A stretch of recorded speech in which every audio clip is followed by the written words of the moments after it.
So how much can I get for a trade?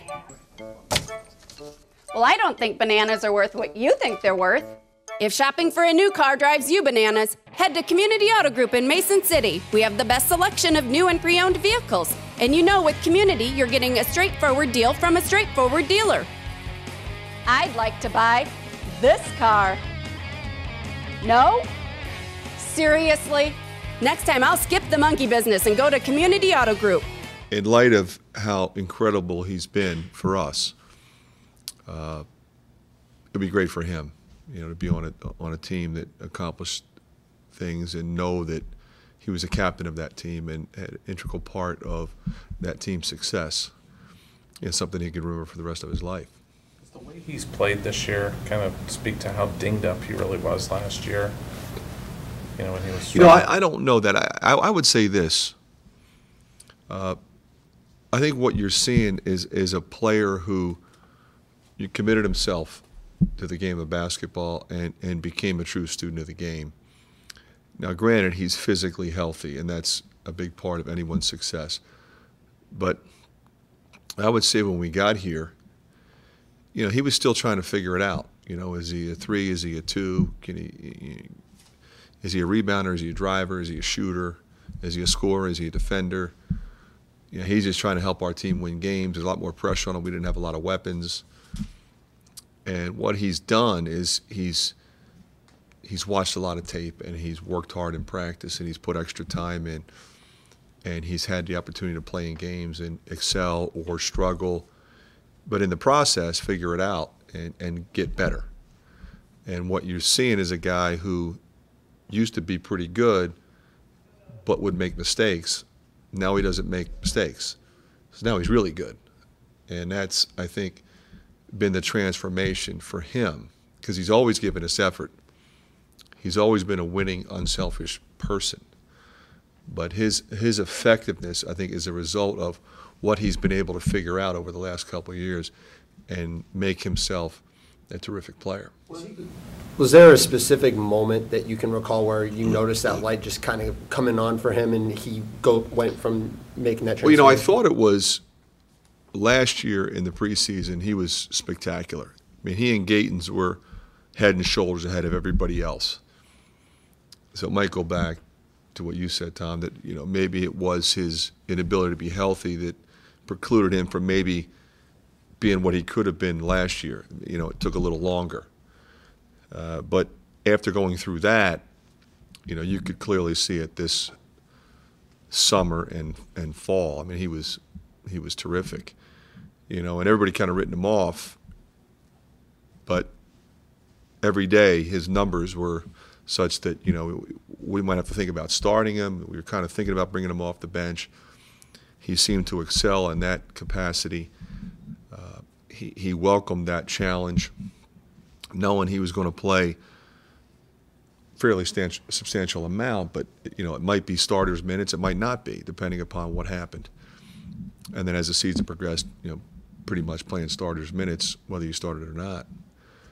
And so, I'm happy for him, and I think it's a great example for the other guys to watch somebody continue to persevere through injury and some other obstacles to become what he's become. With the tough transition, he's your last holdover that was here before you.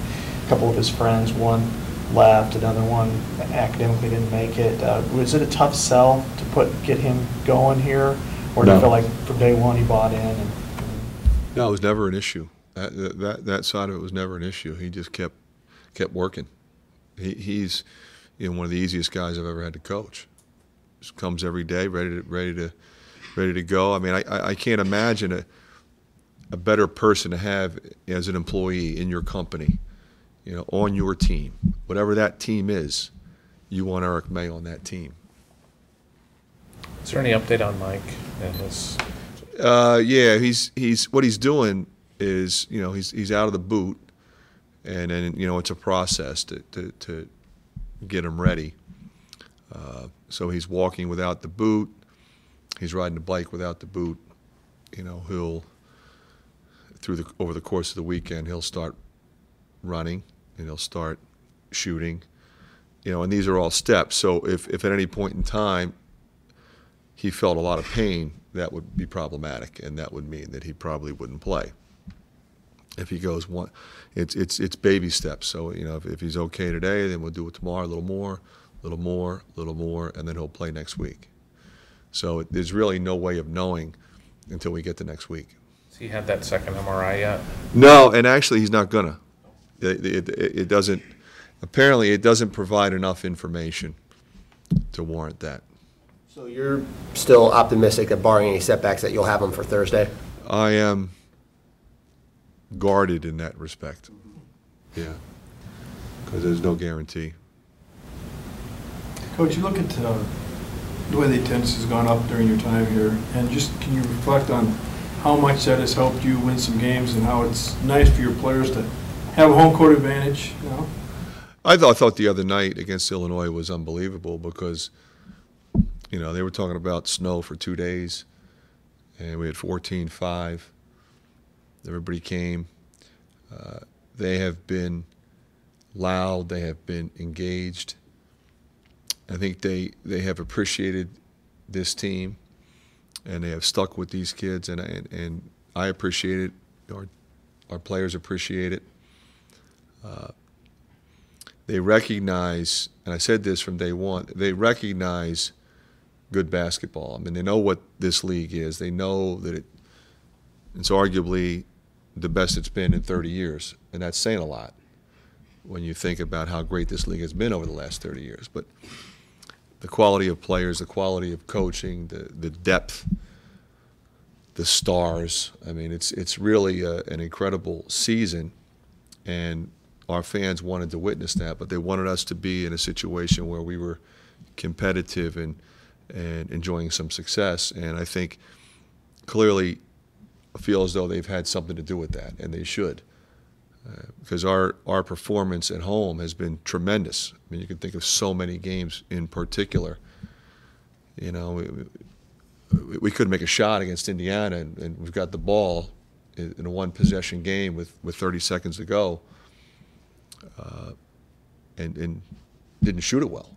Normally, if you're playing a number one team in the country, you shot it well to be in that position. So, our effort level, I think, has improved. It's been a function in many ways of the energy in the building, and it's been consistent. It hasn't been, we'll show up for the Ohio State game, but not for your non-conference games. Our crowds there were great. I mean, I think back to the Gardner-Webb game when we struggled so mightily in the first half, and the eruption in the building when we made that run and ultimately won that game. I mean, this is a long season, as you guys know, and you look back and say, everybody wants to say, well, geez, if we would just won this game or that game. That's part of it, but we keep coming back and winning and playing better, and learning from what we didn't do in some of those difficult losses.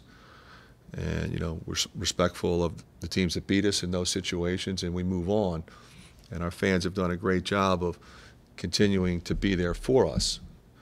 And to know that we're going to have a sellout on Saturday is a great feeling for me, more so for Eric May than anything else. And,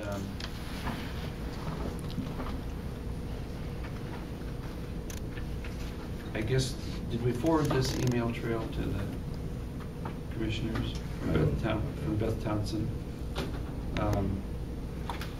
So Lionel and I have started some communication with her as well. I just want to preface before the questions that it needs to be understood that the Mason City Human Rights Commission would no longer be doing any fact-finding, and the commissioners ourselves around this table would not be doing any fact-finding once we would enter into the work-share agreement with the Iowa Civil Rights Commission. The other thing that I'll just quickly preface your questions by saying that things aren't always what they seem, and in all of my discussions with Councilman Kuhn, on the surface it sounded like, oh wow, this is the perfect solution to sign up with the Iowa Civil Rights Commission, sign the work-share agreement, and life will be beautiful.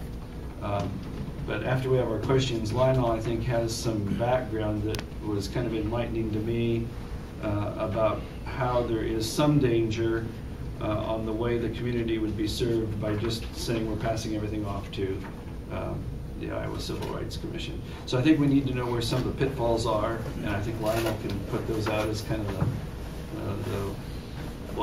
here's what we need to watch out for perspective. But with that, let's go with Councilman McNamara's question first. My questions are primarily surrounding the dates in this document. Like under 1B, it's from July 1st, 2012 to June 30th, 2013. And then this is for sample purposes as the previous fiscal year. So okay. If we were to enter into agreement, it would be for the coming fiscal year, which those dates would move to 2014. And then I assume under 7 that those dates that's a typo for the reporting. Yeah, July well, 1st. same thing, because this is from last year's form. Okay. And based on these quarterly reports, which is how the commission is reimbursed, would that then ultimately would be added to Amy's job responsibilities? Well, what Lionel, as I understand, you can correct me, Lionel, if I'm wrong, but what Lionel is working with Beth Townsend on, he's sent in a query to her asking if we have Amy doing intake, if there's ability for them to pay more than the $100 if she's doing some of the additional work that they normally do when they pay the $100 per case. Because Lionel tells me that they get $650 for each case they process at the Iowa Civil Rights Commission. And so what they're doing is, for us referring to them so that they can collect $650, they're giving us $100 to make that referral to them.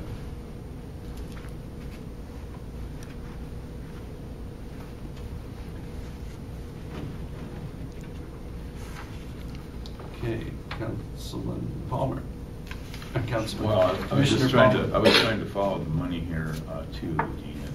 So we would be funded by the city $15,000, and if we're able to do intake with that $15,000, we would receive $100 for every case that we intake. Is that, am I reading that right? Well, yeah, right, that we refer on to the Iowa Civil Rights Commission. Okay, so let's say we use our ratio of 20 people walking in the door, and we take one case. So we really have to review 20 cases, and then if we refer one, we get $100 back. Yes, that's the way that would work. Okay. Yeah. Yes. Okay.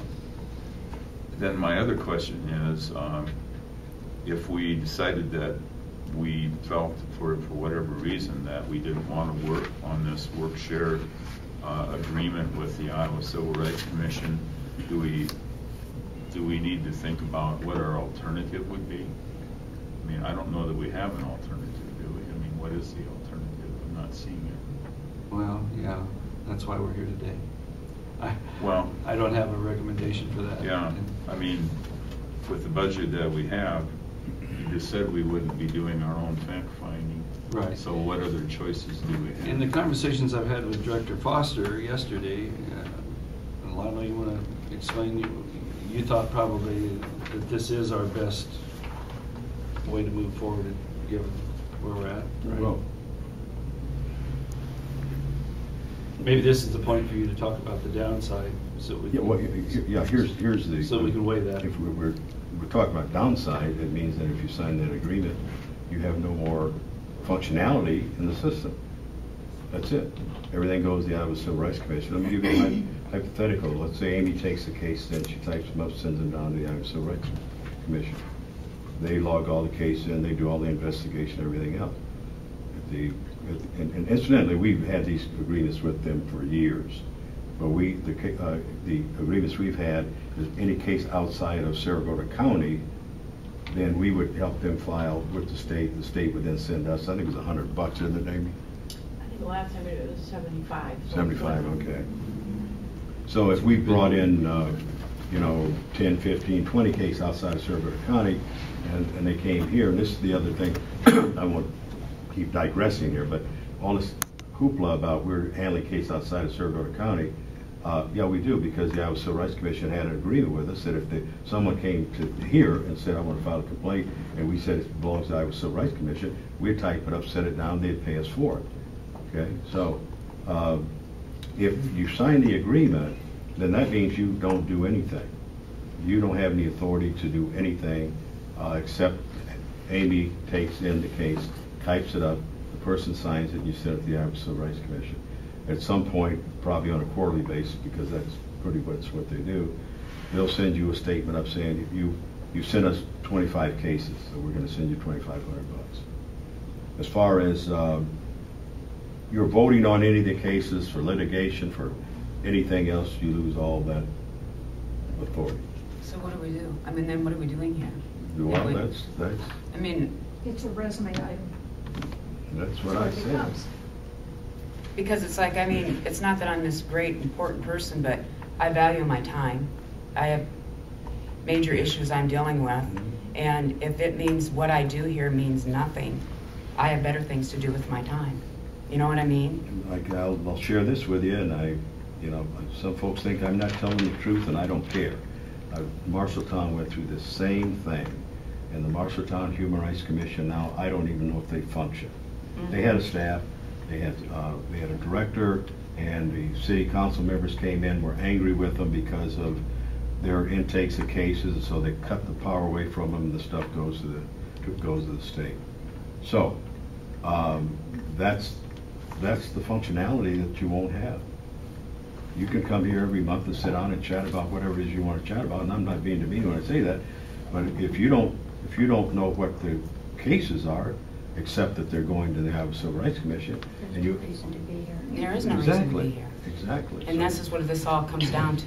There would probably be maybe quarterly meetings by by the commission for oversight of the remaining staff, and to review the cases that were handled via intake and sent on down to.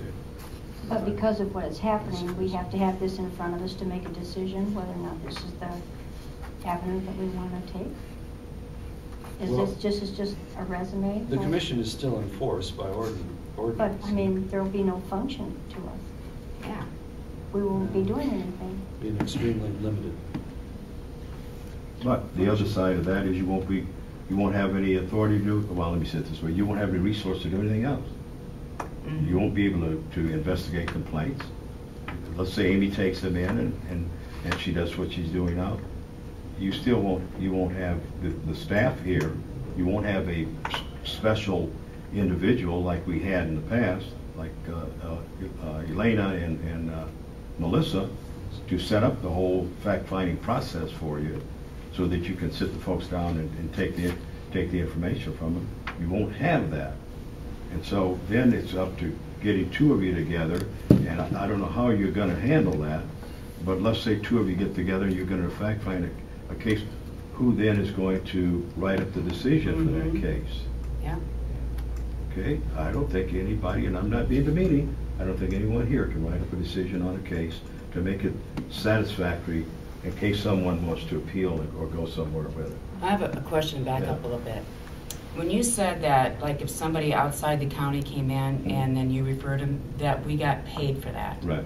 Well, why is it at the city council meetings it was always brought up that all these people come in and we're not getting money for that? Well, so I said it's missing. Why wasn't it ever brought out that we did? Well, we did. We notified the council. But it was never brought out in public. Oh, well, no. I mean, I've never once heard in a public meeting, and I've been to a lot of them, where they ever said that we got reimbursed for that money. I always heard, why are we providing this service and not getting the money? And here, the city council was informed that we would have annual budget meetings, and they were informed. But it was never brought out to the public, and the public is what came out that to say. They're public meetings. Yeah, I know, but I mean, when they were talking about discussions with, human rights or commission and what we do, never once did they ever bring out, well, they get reimbursed for that when they're talking about it. Yeah, it may be brought talking back and forth or whatever, but it was always made sure that they knew that we were bringing cases in, but it wasn't so much getting out there that we were getting paid for that. We got paid a minimum amount of money. Well, Yeah. let me say this though. I can give as much information that comes into me to anyone who wants it as us. If they don't believe it, they're not going to believe it. Yeah. They don't want to accept it, they're not going to accept it. So, you know, I've said this, I even said it with my kids. Nobody ever believes me. When I say something, nobody ever believes me. So, Yeah. and I put up with that for 20-some years with my kids. They still don't believe me. I know. Commissioner McNamara, can you state what you found out about the Fort Dodge thing? Because what I thought I heard from your report, what I read of it, that in Fort Dodge, there's budgeted monies in the city there that pays 2 attorneys that does some handling of cases. What do you know about that? You didn't hear that from me. No. Might have been Alex, maybe, I don't know. Maybe Alex. But, I don't think that's true. I don't think they process them. They forward those cases to the Iowa Civil Rights. but my understanding of my conversation was with the human resources person that handles HRC for them, is that they are still handling the EEO cases in Fort Dodge, and they're only sending HUD cases to Des Moines. And I'm going from memory. Who does the EEOC cases? The Human Rights Commission of Fort Dodge. And how's that financed? I mean, who pays for it? For them to do all the work? They get a reimbursement apparently for every case that they handle in Fort Dodge. Who do they get reimbursed from? From the state. From the state? What's the fact findings? I assume, based on my conversation with her, that it was the Human Rights Commission in Fort Dodge. But honestly, I think, is it going to be possible for you and Commissioner Devine to actually visit Fort Dodge, or not? It doesn't have to be Fort Dodge. Possibly, yeah. It could be any other city that's Right. doing a work share.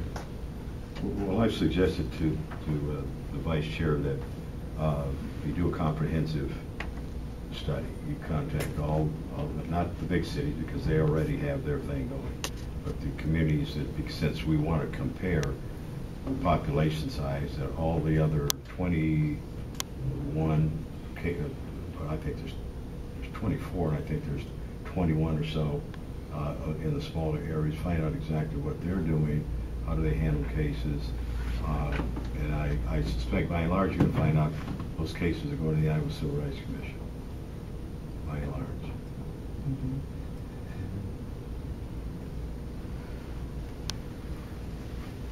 And not to open up and say, because I'm not officially anything at this point, it was our You're a understanding. citizen of Mason City. Yes, you are. You're a citizen. You know, for every training that we've attended, whether it's national, right, Amy, or statewide or regional, it is said Mason City is the only commission who the commissioners do the fact findings.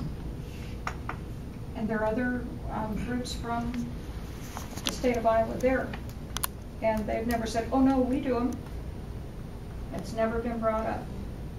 So we do need to check that out and find out, because then they changed what they were doing in the past. If you do fact findings, who types them up, who sends them off? If Amy's not here, Lionel's not here, who does it? I mean, if you do fact findings, if you have them here, and we're sitting here and we do all this, and when we leave, we give it to Amy, and she takes care of it. I don't think there will be jurisdiction to do them here. There will be intake, and they'll be processed through the state.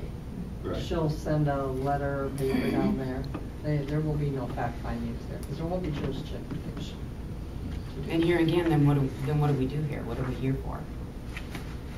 Well, when I talked to the vice chair about this, in the interest of complaining parties, I would not want to see someone come in to file a complaint and that complaint be mishandled, which would subject the commission to a real problem. As I continue to talk about the Waterloo case, even though it's an unregistered, unfiled case in the legal context, the judge has made a decision that under your ordinance, the person has a right to file and get due process. There was one in Cedar Rapids too, wasn't there? No, it's just in Waterloo. So that's something you have to take into consideration. So in order to avoid that sort of circumstance in the future, it's probably best you take a look at what the Iowa Civil Rights Commission is going to offer. Even though you won't have a whole lot of say so, that to me is the safest thing to do as far as complaints are concerned. I wonder if it would be possible to get someone who is familiar with just how the work share works and answering a lot of these questions to come up from the Iowa Human Rights Commission and talk to us. I think that would be very helpful. You know, that it's okay for you and Colleen to go down, but then that isn't going to help the rest of us understand how things work. Maybe see if we can get Beth Townsend to come up. I could see if she'll come up here. Yeah, or somebody, maybe she has people that work for her that would have the answers that we're not having to do. Okay, we'll investigate Anybody that. except Don Grove. Yeah, we'll investigate that and see if we can get somebody up. That's a good suggestion, Commissioner Palmer. Okay, so let's move on so we can get this in before Jack or anybody has to leave. And that's number 6 on the discussion guide, which was Director Foster has some comments about one of the very important things we have to address and properly handle is the pending cases. So, Lionel, would you give a little overview on the right? Yeah, I've contacted because the majority, all the HUD housing cases are pretty well satisfied. They're done, most of it. It's the employment cases. I think there's 60 some or so left. I've got a question into EEOC. How can we handle those 60 cases? Because as of June 30th, I won't be here, and I would not want to put that burden on. I mean, we're going to be working on closing as many as we possibly can during that time. But I wouldn't want to put that burden on Amy to have to sit here and go through those cases and try and write decisions. She's doing a wonderful job doing it now, but that's a lot. That's a lot. So as soon as I hear back from EEOC on what their thinking is, because this commission has a contract with the EEOC, not with Iowa Civil Rights, EEOC, and they expect us to do what they want us to do. So as soon as I hear back, I'll let you know exactly what the thinking is. But again, Amy and I will be working diligently on getting these other cases to some conclusion with a decision on it. One thing I've asked Director Foster to think about, and I would like to have happen before, hopefully before June 30th, is I think it's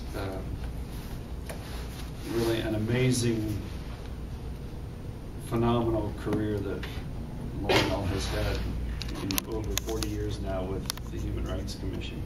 And I would like for him to be able to compile for us some kind of a narrative and highlights of what have been the highlights of the Human Rights Commission in Mason City, Iowa over his 40 years here with the Commission.